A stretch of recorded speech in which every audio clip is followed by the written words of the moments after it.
Hi, I'm Eric Lipton from Snow Operating, and welcome to SAM Magazine's Capacity Management video series. If you haven't seen our first two videos on arrival times and rental flow, check them out, and there are links in the description below. In this video, we're going to examine lift capacity, queuing, and wait times, and help you relate these concepts back to your resort. In light of COVID-19 and potential government restrictions on volume, many resorts are trying to figure out their capacity on the mountain. Your resort may be doing this by looking at your very busiest day and cutting that in half, or in quarters, or by examining your acreage and trying to figure out total capacity based on social distancing on the mountain. Most resorts are finding that crowding is less of a problem on the mountain when people are skiing and riding, and more of a problem when they're at the base, like standing in lift line. So let's calculate your lift capacity, taking social distancing into consideration. Like we explored in the rental video, before we can know how many people to put into the system, in this case lift line, we need to know how quickly people can exit the system, or in this case, uphill capacity of our lifts. Pre-COVID, you probably tried to fill chairs with the maximum number of people. For example, on a quad chair, we would put 4 people on a chair, often grouping strangers together.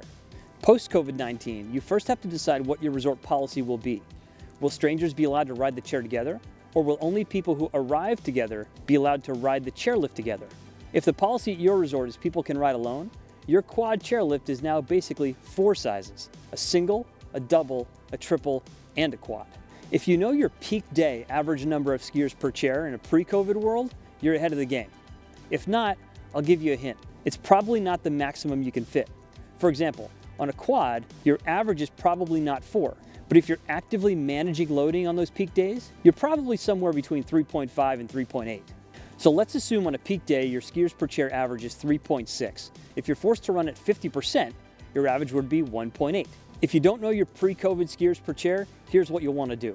We're going to show you the calculations using data from Big Snow, and then we'll do the math together. We're going to pick 100 consecutive chairs and count how many people are on each chair. Then we'll take the total and divide by 100. This gives us our average number of people per chair. The larger your sample size, the more accurate your data will be. But for expediency, we're going to use 100 chairs. Now, skiers per chair is only one piece of the equation, because what you really want to know is uphill capacity, represented as skiers per hour. Next, we're going to count how many chairs come through the bottom terminal every minute. Let's go watch that process for 10 minutes.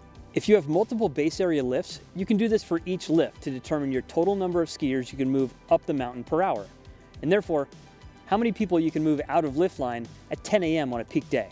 Now, some of you may be thinking that if you just turn up the lift speed, you'll increase uphill capacity. But I'll warn you, turning up the lift speed often results in more stoppages. And one of the most limiting factors we found in uphill capacity, it's stopping and slowing the lift. So don't fall into the speed trap. Here at Big Snow, our average number of chairs per minute coming through the bottom terminal is 7. 7 times 60 minutes is 420 chairs per hour. 420 chairs times 1.9 skiers per chair gives us an uphill capacity in a COVID world of 798 skiers per hour. So now that we know how many skiers we can move up the mountain, it's time to turn our attention to the lift line. Now, with regard to queuing, at Big Snow, our uphill capacity is 50% of what it was pre-COVID, which brings our average number of skiers per chair from 3.8 down to 1.9. When you lower your uphill lift capacity by 50%, you'll need to double the size of your lift maze in order to queue the same number of people as you did pre-COVID. Factor in ghost lanes and social distancing, and you could need as much as 4 times the amount of space as you did pre-COVID. Your wait times will simply double. Now, if you cut resort visitation by 50% also, you'll mitigate this effect. On to wait times. If you cut visitation by 50% and you cut skiers per chair by 50%, then your lift lines may double if you add ghost lanes, but your wait times will stay the same. In simple math, it looks like this. Let's say you have 20 people in line. It normally takes 5 quad chairs with 4 people per chair to get all 20 people to the top.